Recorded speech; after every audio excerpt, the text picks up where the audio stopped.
मैं Imran Murtaza, president industrialist association खनमो। Government का ध्यान अपनी इंडस्ट्री की तरफ भी ले जाना चाहता हूँ।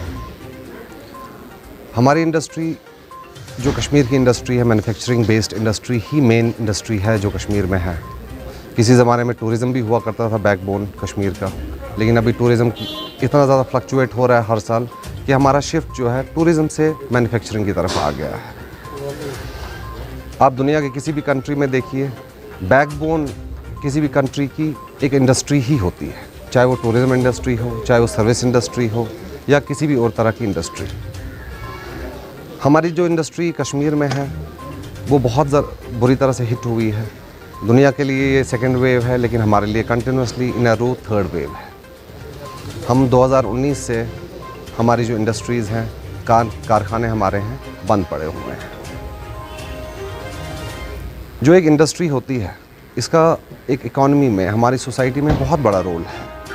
हम तरह तरह के टैक्सेस गवर्नमेंट को देते हैं, हम लोगों को एम्प्लॉयमेंट देते हैं, ठीक है। जो एक मेन रिसोर्स होता है किसी भी गवर्नमेंट को चलने के लिए, हम एक सरमायादार जो हैं लोग, वो एक सपोर्ट करते हैं गवर्नमेंट को। लेकिन पिछले 2 सालों में हम देख रहे हैं जो इंडस्ट्री है बहुत ज़्यादा बुरी तरह हिट हुई है। हिट इसलिए हुई है कि हम इन चीज़ों के लिए तैयार नहीं थे। अभी भी 2 सालों से हमारे कारखाने बंद हैं, लेकिन हम पे बैंक के EMIs, एम्प्लॉइज़ की तनख्वाह, बाकी टैक्सेस, बिजली की बिल, ये सारी जो चीज़ें हमारे ऊपर पाइल अप हो रही हैं। हमारी इनकम, कैश फ्लोज बिल्कुल रुक चुके हैं, क्योंकि इंडस्ट्री और ट्रेड बहुत ज़्यादा फ़र्क है इन दो चीज़ों में। इंडस्ट्री को चलाने के लिए आपको रिसोर्स चाहिए, वो रिसोर्सेज जो आपके पास हमेशा अवेलेबल हों। जैसे हमारे जो कारखानेदार हैं, उन्होंने अपने स्टाफ को छोड़ा नहीं, इस होप में कि हमारी इंडस्ट्री कभी भी चल सकती है। शायद 17 तारीख तक का लॉकडाउन था, फिर 7 दिन और हो गया। हम इसी होप में होते हैं कि चलो जी 10 दिन और 15 दिन और।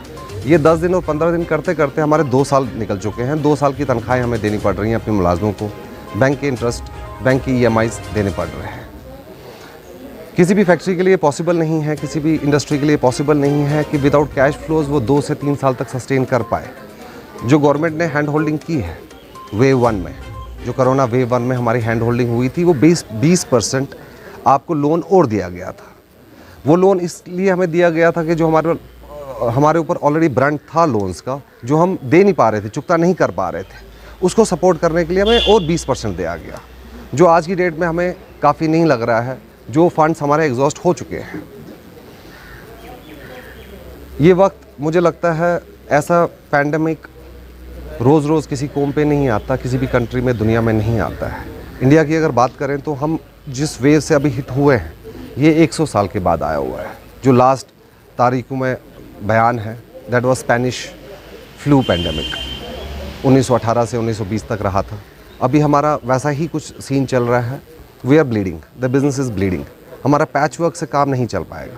मैं गवर्नमेंट से दरख्वास्त करता हूँ कि पैकेज लोन के ऊपर लोन देने से हमारे बिजनेसेस ना रिवाइव हो पाएंगे, ना चल पाएंगे। मैं बिज़नेस से दरख्वास्त करता हूँ, मैं गवर्नमेंट से, कि कुछ ऐसा स्कीम बनाए, ऐसा बेल आउट पैकेज बनाए जो बिजनेसेस को रोके ना, जिनकी वजह से हमारे बिज़नेस चल पड़े फिर से।